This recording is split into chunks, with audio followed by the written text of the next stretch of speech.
Great and super awesome everyone. So आज आपल्या सोबत आहे शशी सर, ज्यांच्या सोबत मी पॉडकास्ट ठेवलेला आहे आणि आज ते त्यांच्याबद्दल आणि त्यांच्या व्यवसायाबद्दल कशा प्रकारे ते डिजिटल बिझनेस करतायत, कशा प्रकारे ते ग्रो होत आहे लाईफमध्ये, तर ते सगळं तुम्हाला शेअर करणार आहे आणि त्यावरनं तुम्हाला सुद्धा खूप सारे इन्साइट्स भेटणार आहेत. तर आज आपण भेटूयात त्यांना. सो यस, स्वागत आहे शशी सर तुमचं या VRG पॉडकास्ट मध्ये. वेलकम टू दिस. धन्यवाद सर. तुम्ही मला ह्या पॉडकास्टमध्ये एक संधी दिली आणि आपण नक्कीच चर्चा करू. ह्या गोष्टीवर मला बऱ्याच दिवसापासून बोलायचं आहे, पण चला आज योगायोग आला तर आपण बोलूनच घेऊ. नक्कीच नक्कीच. सर मला जाणून घ्यायला आवडेल की तुम्ही काय करता, काय नाही, स्वतःबद्दल थोडं सांगा, तुमच्या बिझनेस बद्दल सांगा. मी शशी पाटील. एक मागील 2006 पासून मी पुण्याला आलेला आहे. माझं वैयक्तिक शिक्षण जर बघितलं तर ग्रॅज्युएशन, पोस्ट ग्रॅज्युएशन झालेलं आहे. हे जे रिरायटेबल बुक आहे हे काय असतं, काय आहे रिरायटेबल बुक जे तुम्ही बिझनेस करताय? काय होते सर, आपले जे लहान मुलं असतात, जे आतापर्यंत समजा आपण बघितलं तर एक लहान मुलांना ए पासून झेड पर्यंत लिहायला कमीत कमी 26 वह्या लागतात. एका अक्षराला एक वही जर खर्च केली तर. बरोबर. तर ते वेस्टेज होते पेपर आणि निसर्गाचं, पर्यावरणाचं पण नुकसान होते. तर हे गोष्ट माझ्या एक क्लिक झाली मला, की चला काहीतरी आपण याच्यावर करायला पाहिजे. तर मी 2010लाच या विषयावर थोडासा विचार केला आणि सेव्ह पेपर, सेव्ह नेचर हा कन्सेप्ट मी हाताशी घेतला. हे आता माझ्याकडे अशा वह्या आहेत. माझं ज्ञानगौरी पब्लिकेशन हे माझं कंपनी फर्म आहे आणि ह्या ज्या वह्या आहेत, ह्या वह्या आमच्या अशा आहेत की ज्याला तुम्ही मल्टिपल टाइम लिहू शकता. स्केच पेननं लिहायचं, जेल पेननं लिहायचं आणि जेव्हा पाहिजे तेव्हा तुम्ही वेट क्लॉथनी त्याला क्लीन करू शकता. म्हणजे माझा जो उद्देश होता पेपर वाचवणे आणि मुलाचं हँडरायटिंग पण चांगलं आलं पाहिजे. कारण लहान मुलं जे असतात, छोटे छोटे मुलं, त्यांना वारंवार लिहायला लागते. बरोबर. लिहिल्याशिवाय तर अक्षर सुधारणार नाही. तर ते वारंवार लिहिण्यासाठी त्यांना मग अशी कोणती वही असेल की जी लिहायचं वारंवार आणि खराब पण नाही झाली पाहिजे. येस. आणि फायनान्स आणि स्टॉक मार्केटमध्ये तुमचा जो इंटरेस्ट आहे तो कसा डेव्हलप झाला? खरं पाहिलं तर माझं शिक्षण ग्रॅज्युएशन झालेलं आहे. पोस्ट ग्रॅज्युएशन मी MA इकॉनॉमिक्स आहे, MA पॉलिटिकल सायन्स आहे. 2003ला मी एक PSI म्हणून सिलेक्शन झालं होतं माझं CISF मध्ये. देन 2009 मध्ये येरवड्याला एक आपली जेलरची एक्झाम सुद्धा मी फिजिकल देऊन आलेला आहे. परंतु झालं काय, माझं ते वाचन शिक्षण मला पहिल्यापासून असं आहे की शिक्षण म्हणजे ग्रॅज्युएशन, पोस्ट ग्रॅज्युएशन, 10वी 12वी किंवा इंजिनिअरिंग हे नाही समजत. लगातार काहीतरी शिकत राहणे. माझ्याकडे येण्याआधी तुमची इन्व्हेस्टिंग आणि फायनान्स सिच्युएशन कशी होती? तसं बघितलं तर एवढी काही खास नव्हती, जेमतेम होती. तसं मी 2010 पासनं एक प्रत्येक व्यक्ती माझ्याकडं एक 9 लोकांची लायबिलिटी आहे. ओके. प्रत्येकाचे मी एक ₹5,000 2010लाच मी त्यांच्या SIP करायचो. परंतु झालं काय, एक असे कन्सिस्टन्सी आणि त्याच्यामध्ये ह्या गोष्टी ह्या मागे पडल्या कुठेतरी. पण आता तुमच्यासोबत जे 2 वर्षापूर्वी जेव्हापासून तुमच्याशी संबंध म्हणजे तुमच्याशी संपर्क झालाय, तेव्हापासून आता असं ठरवलेलं आहे की हे जे आहे गुंतवणूक ही लॉंग टर्मसाठी, आता पुन्हा बघणे नाही त्याच्यात. राईट. तरी तुम्हाला असे स्पेसिफिक काय व्हॅल्यू भेटली माझ्याकडे आल्यानंतर, की नाही तुम्हाला असं वाटलं की हा माझा तो पॉइंट होता जिथे मला असं वाटत होतं की मला गरज आहे आणि तो पॉइंट तुम्हाला माझ्याकडनं भेटलाय? खरं सांगितलं तर सर, म्हणजे तुम्ही जे शिकवता म्हणजे आपलं शेअर मार्केटमध्ये शिकायला मी खूप दिवसापासनं बरेच शिक्षकाला मी ऑनलाईन फॉलो करत होतो. म्हणजे एक व्हिडिओ बघणे YouTubeला हे ते. परंतु मग तुमचं जेव्हा मी पहिला क्लास बघितला आणि ऐकला तेव्हा म्हटलं अरे यस, आता माझं जे काय असेल ते टार्गेट पूर्ण होणार. का?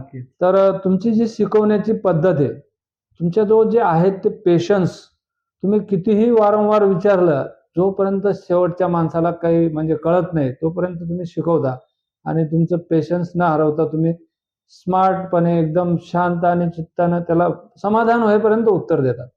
त्याच्यामुळं मला तुम्ही तेव्हाच क्लिक झालं की चला आता लोक जे दिवस गेले मागचे ते ठीक आहे, नो प्रॉब्लेम, पण येणाऱ्या 10 वर्षात 12 वर्षात नक्कीच मोठे मोठे जे गोल आहेत ते अचीव करू शकू आपण. नक्कीच. नक्कीच सर. डिजिटल स्किल आणि फायनान्शियल नॉलेज हे म्हणजे याचं कॉम्बिनेशन का बरं महत्वाचं आहे असं तुम्हाला वाटतं? आजकालच्या जमान्यात सर, की तुम्ही फिजिकली जर काम करायचं ठरवलं कुठलंही, तर एक व्यक्ती करून करून किती करणार? आणि डिजिटल मार्केटिंग मधून तुम्ही एक साधा एक छोटासा व्हिडिओ मधून किंवा तुमचा जो मेसेज असतो तो लोकांना जर व्यवस्थित पोहोचवला तुम्ही, तर लाखो नाही, जग तुमच्या हातात आहे आज.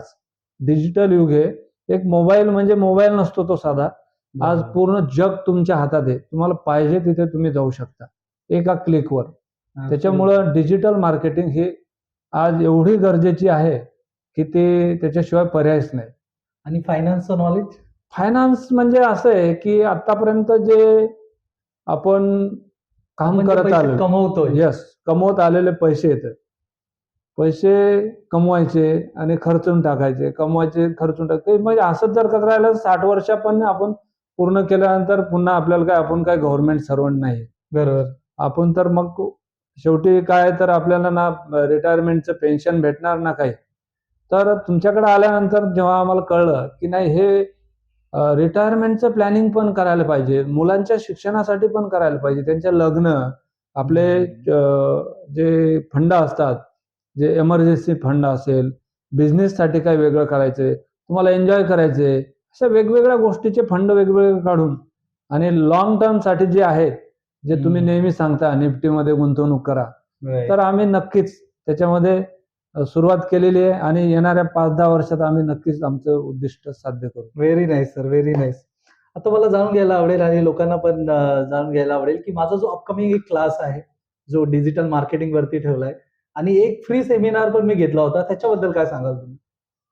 खरं सांगायचं जर झालं ना सर, तर मागच्या वेळेस मी सेमिनारला 5 दिवस अटेंड केलं होतं आणि त्याच्यामध्ये तुम्ही एवढं काही नॉलेज दिलं की ज्याला म्हणतात ना की एक 5 स्टारचं जेवण, म्हणजे जे 5 स्टार हॉटेलमध्ये भेटणारं जेवण, तुम्ही एक भंडारा केला, भंडारा.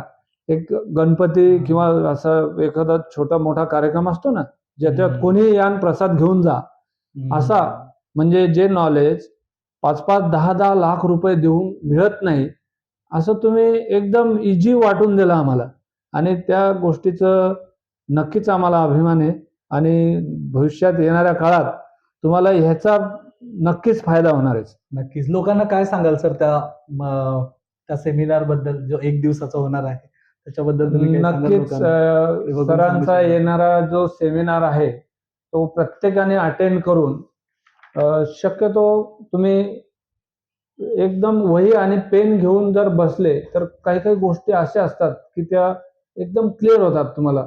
आणि भविष्यात जर तुम्हाला काही फायनान्शियल म्हणजे गोल असतील तुमचे की एक 5-10 करोड 100 करोडचा असेल तरी अचीव होते, मी आजच सांगू शकतो.